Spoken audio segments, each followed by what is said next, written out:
Good morning, everybody. Glad to have you here today. If you will, like, share, comment on the post, and then if you can, join me in the book of Colossians, chapter number 2. We'll be starting the second chapter today.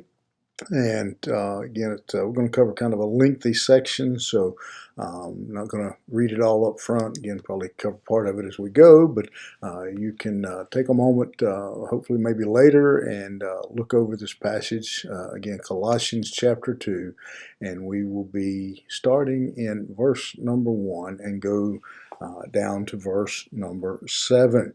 And this passage, not just here, but we're going to see really in this chapter, Paul is talking about the necessity, one of the great needs in the church in that time was the need for mature believers.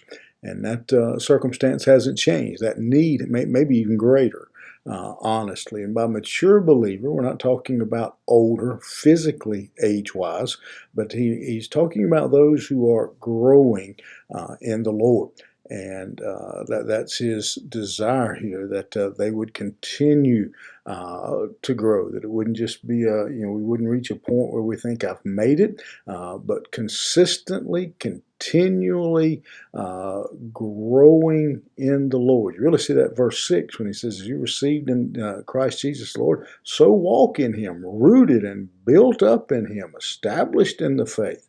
And so he's reminding them that it's important that as believers that we continue to grow, that we continue to mature in our faith. And that we're not immature. Anything, if you take a baby and it's born, you expect to carry it around. You expect to change its diaper. You expect to have to feed it. But if that child now he's 13, 14 years old and you're still having to carry him around, change his diaper, give him a bottle, give him a pacifier, put him on your shoulder and burp him, something's probably not right. And a Christian, described as a babe, should grow to become a mature believer, should grow in their faith. And Paul says, I struggle with that. I wrestle for that. You haven't seen me, but I want you to be encouraged. I want you to grow closer together.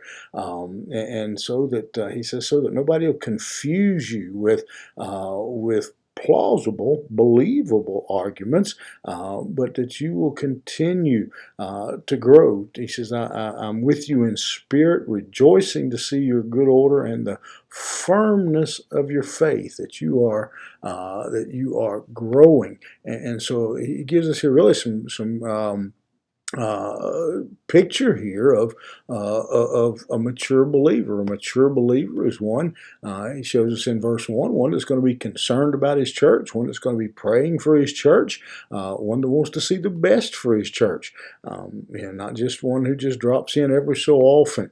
Verse 2, he says, I want our hearts to be encouraged. A mature believer is going to encourage other believers and help them get through the difficult times, because the day may come when they are on the receiving end. Verse 4, again, just mentioned this a second ago, that we're not deceived by even plausible teaching, because it sounds good. And I've often used the illustration that if I was to tell you, say, hey, it's 7:05. And I don't know what time you're watching this, but we came on this morning at 7. If I was to tell you at 7:05, that's close enough that you might believe it. If I told you, hey, it's midnight, you'd know that was wrong. And so, wild teaching usually isn't a problem, but a mature believer isn't even confused by teaching that is close. They're going to stick true to the gospel of Christ, that they know what they should be doing. Their faith is going to be in good order and firm. It's going to continue to grow. And then ultimately, he says in verse 6, you're going to walk in the Lord. You're going to walk like Christ. You're going to live like Christ. Folks, the church at Colossae needed that, and I don't know where you go to church. I can't see you this morning, but wherever you go to church, I will guarantee you, if I ask the pastor, do you need more mature believers who look like these 7 verses? Do you need more of those in your church? And he would say with a resounding yes. That's what I need. I need mature believers. Folks, let's strive to be that mature believer today. One that's growing in our faith, one that's standing firm in our faith, that we're walking with Jesus. Let's be that mature believer. Have a good one. We'll see you here tomorrow morning.